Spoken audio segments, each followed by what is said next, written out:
are supporting it. Senator Jeff Steinborn is one of our biggest champions, and you can come on up, Senator, is one of our biggest champions in Santa Fe. And I don't say that lightly. He not only supports our stuff, but he carries our stuff. He lobbies for our stuff, because you can get legislators who just carry your stuff. And Jeff is very much opposed to increasing contribution limits. It's a hard no for Jeff Steinborn. And so as a result, he voted against the disclosure bill in committee and on the floor. As a result, somebody who would have had 110 on our first scorecard because he sponsored one of our pieces of legislation, so he got some extra credit. Instead, he got an 88. And for us, that 88 is more important than any 110 that any other legislator got, because he stuck to his principles and he said, you know what, Vicki, I appreciate, we had dozens of conversations about this, him trying to change my mind, me trying to change his mind, and we are so proud to give our Best in Government Award for 2017 solely and singly to Senator Jeff Steinborn. Everybody. Well, I think 88 was still better than my high school graduation. So that's still not too shabby. Back in 2009, I think at the stroke of midnight, I was one of the authors of the contribution limits law in New Mexico. And I remember the days of big donors really affecting New Mexico elections. So I am very concerned about going back to those days. So I'd love to continue to try to not move that forward, but move the rest of disclosure forward. And, you know, y'all give a round of applause for our Secretary of State, Maggie Toulouse-Salver, and her office for doing that, again, against a lot of resistance. And so anyway, first of all, I'm very honored to receive this award. Thank you all so much. Thank you to Common Cause for outstanding advocacy. I want to thank my friend Ernie and the great former Representative Nate Cody, who came up today to be with me today. Thank you all. And I want to also give a special thanks to the media and acknowledge you all for the journalism that you do in telling the stories that need to be told to the citizens about what's really going on in politics. It is an invaluable asset to all of us as citizens, and I really appreciate the work you do. So you all please give the media that are here a round of applause. I think what we're witnessing in Washington, and frankly here in New Mexico, shows that ethics laws and the need for ethics are not just niceties or things that do-gooder, Boy Scout and Girl Scout politicians fight for. Our ethics laws are the fundamental protections that we all have as citizens from rank abuse of power, and frankly what separate us from being a dictatorship. The reason for my persistence in fighting for ethics, and I've been introducing ethics bills starting since I got elected back in 2006, full disclosure and webcasting and a lot of things, is I've had a front row seat for 10 years to see how important it is, and I really fundamentally have a belief that with full transparency, with full disclosure, with limits on undue influence on political leaders, we produce better government. And we know from research, frankly, it's been done, that businesses also want to be in a state where they sense that there is a level playing field and that they get a fair deal. Our jobs as elected officials are not easy, and they shouldn't be easy, right?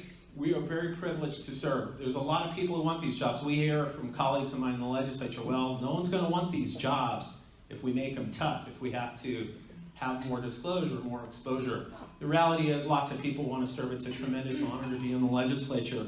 And we're privileged to serve, and frankly, citizens deserve the best government they can get. They deserve the most talented people who are capable of running and serving in office. And ethics reform, without question, intentionally raises this bar. And that's a good thing. Martin Luther King said that morality cannot be legislated, which is true.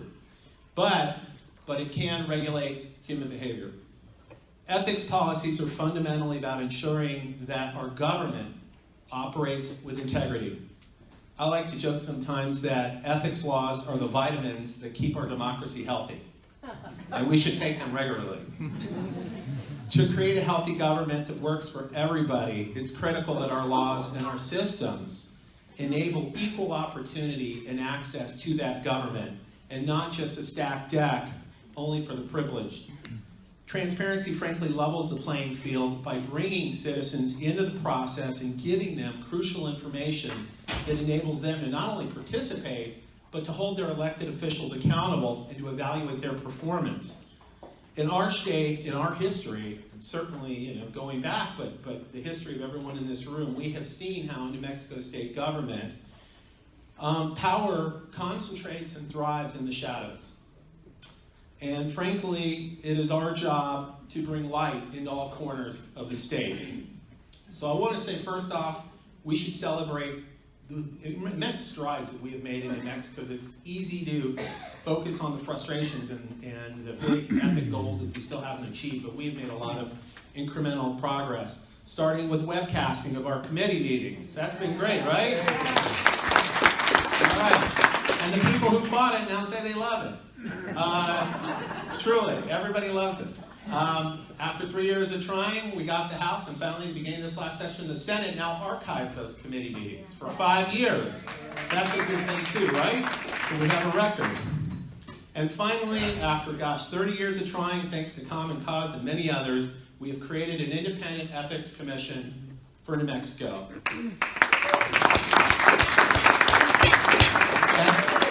And of course, now we need to send it to the voters, and we have work to do in 2018 to educate the voters about this. And as Steve said, we need to write great enabling legislation to make it meaningful, and that's so important. But of course, there's much more to be done, and I want to flag a few ideas for all of our policymakers in the room and Common Cause, because these are issues I've introduced bills on.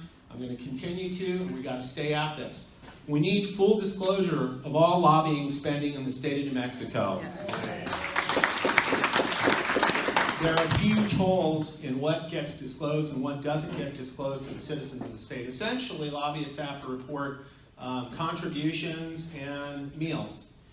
But basically, the amount of money that industries are spending to lobby in total, for the most part, are not being reported, and citizens really have no easy access to it, other than when Steve writes his great columns about who gets taken out to the bull ring, during the session. So we need full disclosure, and if you want to look at a bill that does that, I introduced it several times. We need full disclosure of all lobbying activity in the state, including requiring lobbyists to report which bills that they are lobbying.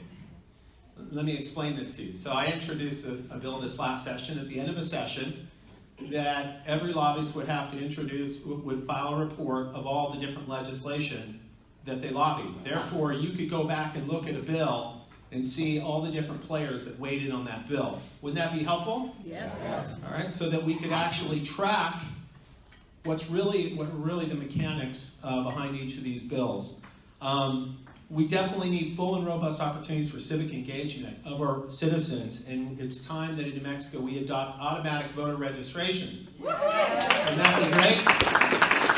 We can do it. Lots of other states are doing it. It's time that we did it. We, believe it or not, you cannot register to vote in a New Mexico election closer than 28 days before an election. How antiquated is that? So I come to understand, thanks to Carrie and our Secretary of State, when you register to vote, even though you can do that almost real time, there is time it takes to verify your identity. It's not real time, there's work involved. Come on, we can move it a lot closer than 28 days close before an election, and we should do that. So as we head into this next session and the next chapter of New Mexico history, let's all continue to make this state one where democracy thrives, where citizens are empowered to be involved in our policymaking process, and where we inspire dynamic public servants to get involved and serve our state. Thank you all so much. Thank you.